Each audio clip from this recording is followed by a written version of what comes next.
সকলের প্রতি শ্রদ্ধা ও ভালোবাসা। আশা করি সবাই ভালো আছেন এবং আমিও আপনাদের সাথে ভালো আছি। তো আজকের ক্লাসের বিষয় হলো, গতকালকে আমরা ৮ নম্বর ক্লাসে আমরা যে ব্যাকরণের চর্চা করেছি, ব্যাকরণ শিখেছি, সেগুলা দিয়ে আজকে আমরা এখানে বাক্য তৈরি করেছি এবং এই বাক্যের মধ্যে কিভাবে ব্যাকরণের ব্যবহার করেছি সেটা আজকে আমরা দেখব। ঠিক আছে? তো আপনি খুব মনোযোগ সহকারে আজকের ক্লাসটি আমার সাথে করুন। আমি কথা দিচ্ছি আপনি আজকে ভালো কিছু অর্জন করবেন। ঠিক আছে? তো এই কথাগুলা কিন্তু গতকালকের ক্লাসটা কিন্তু খুবই গুরুত্বপূর্ণ। আপনাকে কোনো কিছু করতে হবে, আমার ওইটা করতে হবে, তোমাকে ওইটা করতে হবে, এই যে কথাগুলা, ওই কথাগুলা বলার জন্য এই ব্যাকরণগুলো আমাদের ব্যবহার করতে হবে। কি ব্যাকরণগুলা? আইয়া দেইও, অয়া দেইও, হেয়া দেইও। ঠিক আছে? আর আরেকটা ব্যাকরণ কি? করবেন না অর্থে, করা যাবে না অর্থে, জিম আছে এই ব্যাকরণটি। হ্যাঁ, তো এই ব্যাকরণগুলোর চর্চা আজকে আমরা করব এই ক্লাসে। তো আমরা ধাপে ধাপে প্রত্যেকটা ব্যাকরণের চর্চা এখন দেখব। ওকে, তো আপনারা দেখতেছেন এখানে লেখা আছে সিনে এসো গং গং গং গং মানে তো নাম্বার, বন মানে নাম্বার। ঠিক আছে? সিনে এসো এত বন বসু থায়া দেও। এখানে কি বলতেছে? সিনে এসো শহর হইতে, এত নাম্বার, বন মানে নাম্বার, বসু মানে বাস, থায়া দেও থাদা মানে চড়া, থা আইয়া দিও। তো গতকালকে আমি শিখাইছি কিভাবে আপনি আইয়া দিওর ব্যবহার করবেন, অয়া দিওর ব্যবহার করবেন, হেয়া দিওর ব্যবহার করবেন। তো এই রোজটা ফলো করে আমরা থাদায়ের সাথে থা আইয়া দিও ব্যাকরণটি ব্যবহার করেছি, যার মানে হইল যে চড়তে হবে। সিনে এসো মানে শহর হইতে, এত বন নাম্বার, বসু বাস, থায়া দিও চড়তে হবে। তো আমরা এই বিষয়টা বুঝতে পারলাম। তো এখন আমরা যাব পরের স্টেপে, দেখে কি আছে। লেখা আছে নেইল ইল মুথেও। আপনারা দয়া করে বাংলাগুলা লিখে নেবেন। আমি বাংলাটা লিখি নাই, কেননা বাংলার সাথে যদি আমরা কোরিয়ানের চর্চা করি তাহলে কোরিয়ান ভাষাটা আমাদের ওইভাবে শেখা যাবে না। ঠিক আছে? শেখা যাবে ক্ষণিকের জন্য, লং টাইমের জন্য না। তাই আপনারা বাংলাগুলা লিখে আলাদা চর্চা করবেন। ঠিক আছে? তো 2 নম্বরে কি আছে?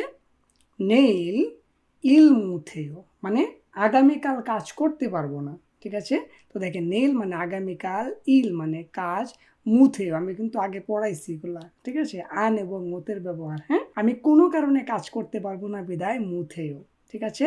নেইল ইল মুথেও মানে আগামীকাল কাজ করতে পারবো না। জুম একটু দেশাগুয়ানে, দেশাগুয়ান মানে কি? দূতাবাস। দেশাগুয়ানে দূতাবাসে, গাদা মানে যাওয়া, গা আইয়া দেও যাইতে হবে। ঠিক আছে? আমাকে যাইতে হবে কোথায়? দূতাবাসে। ঠিক আছে? এই কারণে আমি কাজ করতে পারবো না। ক্লিয়ার? এইভাবে আপনি কথা বলবেন। ওকে, আচ্ছা। তারপরে কি আছে? ইয়গন হানা মান্দির ওয়া দেও। ইয়গন মানে পাসপোর্ট, হানা মানে একটা, মান্দিলদা মানে তৈরি করা, মান্দির ওয়া দেও তৈরি করতে হবে। ঠিক আছে? এখানে আমরা ওয়া দেওর ব্যবহার করেছি। ক্লিয়ার? মানে আমাকে একটা পাসপোর্ট বানাইতে হবে। ইয়গন মানে পাসপোর্ট, হানা মানে একটা, মান্দিলদা মানে তৈরি করা, মান্দির অয়া দেয়। এখানে উকারের জন্য অয়া দেয় আসছে। ক্লিয়ার?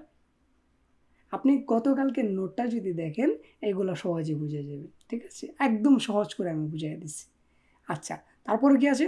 ক্রমিয়ন তাহলে, সাজিন ছবি, ইসোয়া দেয় লাগবে বা থাকতে হবে। ক্রমিয়ন সাজিন ইসোয়া দিও তাহলে ছবি লাগবে বা ছবি থাকতে হবে। ক্রমেন মানে তাহলে, সাজিন মানে ছবি, ইত্তা মানে আছে বা থাকা, ইসোয়া দিও এই যে দেখেন ঋষিকারের জন্য অয়া দিও আসছে। ঠিক আছে? ইসোয়া দিও থাকতে হবে বা লাগবে। বুঝতে পারলাম? ওকে, তো এটা যদি আমরা বুঝতে পারি, লাইনটা পরের লাইনে যাব, দেখি কি লেখা আছে। ইল হাগি জোনে, এখানে একটু অ্যাডভান্সে চলে আসছি। এই জায়গাটা মানে হাগি জোনে করার আগে, জোনে মানে আগে, হাদা মানে করা, হাগি জোনে করার আগে, এই জায়গাটা আমরা একটু বুঝে নেব। কেমন? ইল মানে কাজ, হাগি জোনে করার আগে মানে কাজ করার আগে, জুনবি মানে প্রস্তুতি, জাল মানে ভালো, হেয়া দিও হাদা মানে করা, হেয়া দিও করতে হবে। ঠিক আছে? এর মানে হলো ইল হাগি জনে জুনবি জাল হেয়া দিও, তার মানে কাজ করার আগে প্রস্তুতি ভালো করে নিতে হবে। ঠিক আছে? আপনারা সুন্দর করে লিখে ফেলবেন। আমি আবারও বলছি, ইল হাগি জনে কাজ করার আগে, জুনবি প্রস্তুতি, জাল হইয়া দিও ভালো করে নিতে হবে। ঠিক আছে? আচ্ছা, তারপরের লাইনে ইরি হিমদুল মিয়ন, 연습 많이 해야 돼요. ইল মানে কাজ, ইরি এখানে ইটা আনছি, না আনলেও চলতো, বোঝার জন্য আনলাম আর কি, না হলে এই জিনিসটা মানে মানায় না আর কি, এই জন্য আমি ইটা নিয়ে আসলাম। ইরি কাজ হিমদিল মিয়ন, হিমদিল না মানে কি পরিশ্রম লাগা, ঠিক আছে, হিমদিল মিয়ন এখানে একটু অ্যাডভান্সে চলে আসছে, যারা নতুন আছেন তারা শুধু বুঝেন, আমি পরবর্তীতে এই ব্যাকরণগুলো নিয়ে আসবো, ঠিক আছে।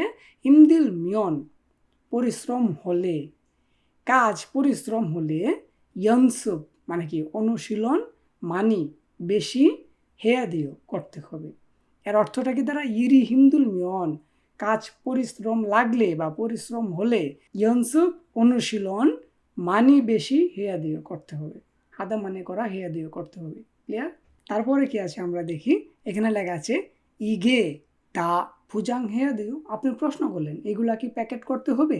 ইগে মানে এগুলা, দা সব, ফুজাং মানে প্যাকেট, হাদা মানে করা, ফুজাং হাদা প্যাকেট করা, ফুজাং হেয়া দিও প্যাকেট করতে হবে। এর মানে হলো ইগে দা ফুজাং হেয়া দিও, এগুলা কি সব প্যাকেট করতে হবে। এইভাবে কিন্তু কথাবার্তাগুলো হয় কাজের স্থানে, ঠিক আছে, তো আমরা এইভাবে শিখব। আচ্ছা, তারপর কিগে দা কয়া দিও, কিগে মানে মেশিন, দা মানে সব, ঠিক আছে, কিগে দা মেশিন সবগুলা, কদা মানে বন্ধ করা, ঠিক আছে, কদা কয়া দেও বন্ধ করতে হবে, এখানে অয়া দেওর ব্যবহার হয়েছে, ঠিক আছে, কয়া দেও বন্ধ করতে হবে, মানে মেশিনগুলা কি সব বন্ধ করতে হবে। এইভাবে আমরা কথাবার্তা বলি কোম্পানিতে, আপনাকেও বলতে হবে।